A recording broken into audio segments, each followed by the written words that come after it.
Japan has began dumping Fukushima nuclear wastewater into the ocean since August 24, 2023.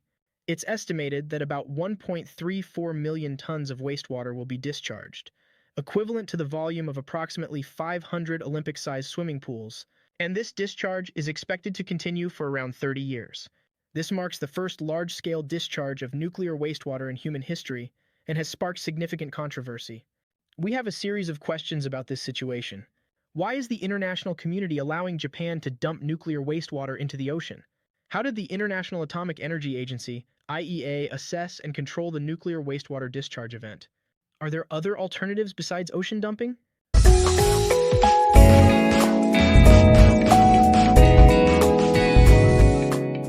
Hi, welcome to the Curiosity Club. I'm Lionel. Today let's get a glimpse of the event of Japan dumping nuclear wastewater. As is widely known, in March 2011, a catastrophic 9.0 magnitude earthquake struck the eastern coast of Japan, leading to a devastating tsunami that caused a nuclear leakage accident at the Fukushima Daiichi Nuclear Power Plant. The accident resulted in the destruction of 3 nuclear reactor units, which required continuous injection of seawater for cooling. The radioactive wastewater generated after the cooling process was treated using the Advanced Liquid Processing System, ALPs, which removed most of the radioactive substances except for the element tritium. This treated water was then stored in numerous large storage tanks near the nuclear power plant. The decision to discharge Fukushima nuclear wastewater into the ocean comes after Japan claimed that its storage capacity was insufficient and that gradual release was necessary for the decommissioning of the Fukushima nuclear power plant. Among the 2 proposed methods for wastewater disposal, namely evaporation into the atmosphere and dilution followed by discharge into the ocean, the latter option was chosen, involving the discharge of wastewater into the ocean. Japan submitted an application to the International Atomic Energy Agency, IAEA, in 2021, and after 2 years of review, the IAEA confirmed in July of this year that the plan met international safety standards. As a result, Japan has began dumping Fukushima nuclear wastewater into the ocean since August 24, 2023. It's estimated that about 1.34 million tons of wastewater will be discharged, equivalent to the volume of approximately 500 Olympic-sized swimming pools, and this discharge is expected to continue for around 30 years. This marks the first large-scale discharge of nuclear wastewater in human history and has sparked significant controversy. The impact of this discharge is felt particularly due to ocean currents, affecting countries like South Korea and China first. The South Korean government has taken a relatively low key regarding the issue, but public opposition within South Korea has risen significantly. The Chinese Ministry of Foreign Affairs has criticized the Japanese government as being extremely selfish and highly irresponsible. As a response, China has fully suspended the import of Japanese aquatic products since the 24th of the same month. Our first question is, how did the IAEA confirm the feasibility of the ocean discharge plan, and what measures are in place for tracking and controlling the process? The IAEA submitted a 140-page review report on July 4, 2023, and revealed the mechanism for supervising the emission process on August 24th. Well, let's take a look at the steps involved the wastewater treatment process. First, wastewater from the nuclear power plant enters storage tanks containing various radioactive elements. The wastewater is then treated in the Advanced Liquid Processing System, ALPS, but tritium cannot be removed and remains in the water. Treated water is stored in tanks and eventually sent to the wastewater discharge system. The wastewater discharge system consists of 4 main facilities: measurement and confirmation, transfer, dilution, and discharge. After undergoing treatment in the ALPS, the wastewater follows a specific process. 1. The treated wastewater first reaches a measurement and confirmation facility. Here, samples are taken to a laboratory for a wide testing of radioactive substances. The goal is to confirm that the water quality in this part meets the discharge standards. 2. Once the laboratory samples meet the standards, the wastewater is extracted and directed into pipelines. This is transfer facility, including emergency isolation valves, which are in place to isolate the water source in case of special circumstances. 3. The wastewater then goes to the dilution facility. In this zone, the wastewater is mixed with seawater pumped from the ocean. Through this mixing process, the tritium in the water reaches levels compliant with drinking water standards set by the World Health Organization.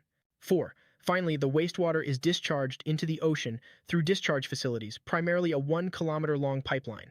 This elaborate process aims to ensure that the discharged wastewater is within regulatory standards and that the impact on the environment is minimized. IAEA supervises the entire emission process, including source water, environmental conditions after discharge, and the health of workers involved. For source monitoring, samples are extracted from both the untreated wastewater before dilution and the wastewater that is about to be discharged into the ocean. These samples are analyzed to ensure that the radioactive content meets established safety standards before dilution and discharge. Environmental monitoring focuses on samples taken from seawater, ocean sediment, and marine organisms to track whether the discharged wastewater has any impact on the surrounding environment.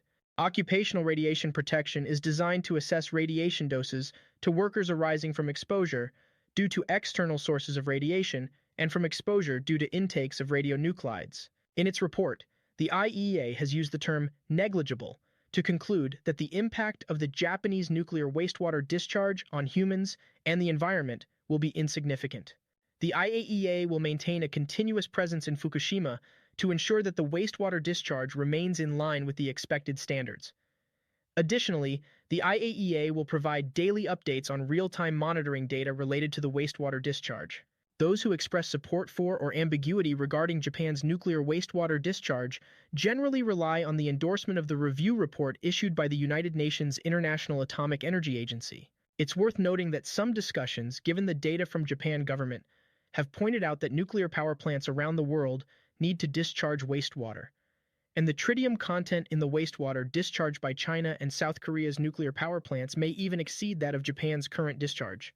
Okay, here's our second question. What are opposing views regarding Japan's nuclear wastewater discharge? International organizations like Greenpeace have criticized Japan's action, stating that it disregards scientific evidence, violates human rights, and breaches international agreements. As early as 2021, Greenpeace has raised concerns about the Fukushima nuclear wastewater, highlighting its differences from the wastewater typically discharged by conventional nuclear power plants. Unlike the latter, which does not come into contact with the nuclear fuel core, Fukushima's wastewater is distinct. Moreover, the Fukushima wastewater contains more hazardous substances, including strontium-90, which is not commonly found in regular wastewater. Greenpeace also questioned the effectiveness of the ALPS treatment system. They claimed that as of June 8, 2023, there were 1.33 million tons of wastewater after undergoing ALPS treatment in storage tanks at Fukushima. 70% of the wastewater in tanks failed to meet standards and required the treatment for second time. Some scientists have also issued warnings about the presence of other radioactive substances in the discharged wastewater, such as carbon-14, strontium-90, and iodine-129, which have been ignored. These substances could also have impacts on the environment and living organisms, in addition to tritium. Indeed, some oceanographers expressed concerns that radioactive elements from the discharged wastewater could spread through ocean currents, potentially leading to the long-term migration and accumulation of these elements in marine organisms that traverse the oceans, such as plankton. Plankton forms the foundation of the marine food chain, and if these organisms carry tritium and other radioactive substances, the impact on marine ecosystems and subsequently on humans could be lasting. The long-term consequences of such impacts are not yet fully understood or confirmed. However, it is like a genie released from the bottle. The potential repercussions could be hard to reverse. Are there alternative approaches to ocean dumping? The answer is yes. While alternatives exist, they also have drawbacks. For instance, the option of releasing the wastewater into the air through high-temperature evaporation could potentially lead to the dispersion of gases in unpredictable directions, making it difficult to control their spread. This raises concerns about the potential impact on air quality, as breathing is essential for humans. Similarly, considering options such as increasing storage tanks or underground burial also presents challenges. Past incidents of leakage due to aging storage tanks have occurred, and with the accumulation of water, the consequences of another large-scale earthquake or tsunami would remain unacceptable. The last question, can legal measures prevent Japan from dumping the wastewater? According to international laws such as the Convention on Supplementary Compensation for Nuclear Damage and the United Nations Convention on the Law of the Sea, legal action could potentially be taken against Japan if the harm caused by the discharged wastewater can be proven. However, the potential impact of the discharged wastewater is still debated among different countries and groups. Japan's tests by the IAEA found the wastewater to be within acceptable limits, making legal action less likely at this time. While countries can seek injunctions from the International Tribunal for the Law of the Sea to prevent the discharge, no country has taken such action yet. Okay, that's all for today. See you next time.